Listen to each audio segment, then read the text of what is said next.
Hi friends, welcome to prime food recipes. ఈరోజు మనం Andhra style tasty అలసందుల పులుసు ఎలా తయారు చేసుకోవాలో చూద్దాం. వీడియో స్టార్ట్ చేసే ముందు అలసందులు తినడం వల్ల లాభాలు ఏమిటో తెలుసుకుందాం. అలసందుల్లో ఫైబర్ మరియు ప్రోటీన్ ఎక్కువగా ఉంటుంది. ఇది డైజెషన్కి మంచిది మరియు షుగర్ లెవెల్ కూడా కంట్రోల్ చేస్తుంది.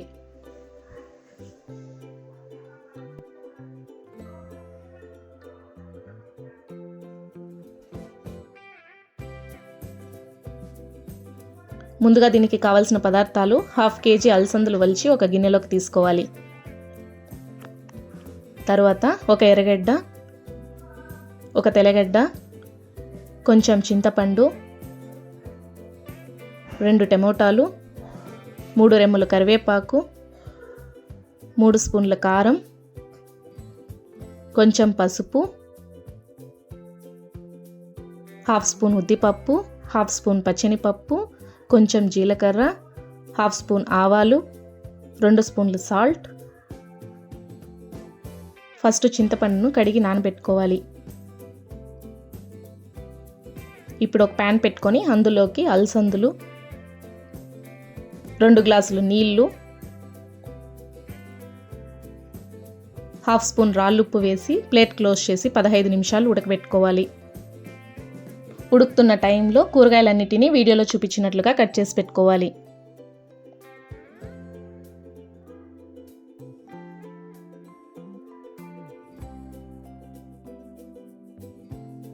అలసంద పప్పులు ఉడికిన తర్వాత నీళ్లు లేకుండా సపరేట్గా ఒక గిన్నెలోకి తీసుకోవాలి.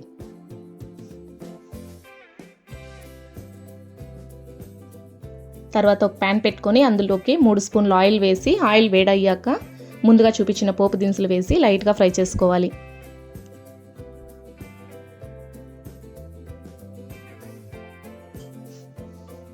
తర్వాత అందులోకి ఎర్రగడ్డ, కరివేపాకు, తెల్లగడ్డ,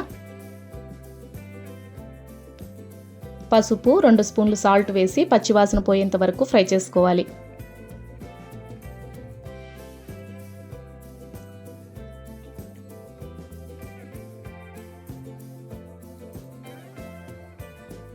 తర్వాత అందులోకి టమోటాలు వేసి ప్లేట్ క్లోజ్ చేసి 5 నిమిషాలు లో ఫ్లేమ్లో ఫ్రై చేసుకోవాలి.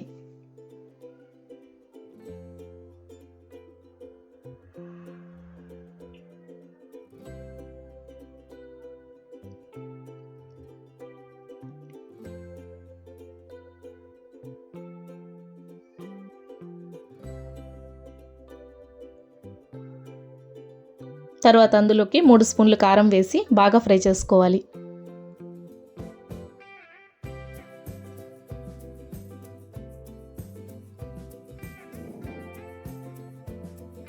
తర్వాత ముందుగా ఉడకబెట్టిన గింజలు వేసి లైట్గా ఫ్రై చేసి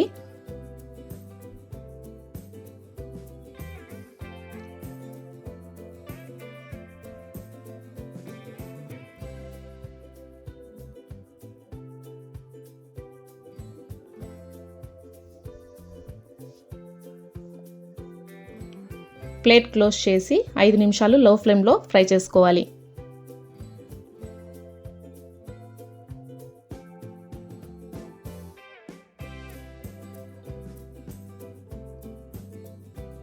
తర్వాత అందులోకి చింతపండు రసం, 1.5 గ్లాసు నీళ్లు పోసి ప్లేట్ క్లోజ్ చేసి 15 నిమిషాలు ఉడకబెట్టుకోవాలి.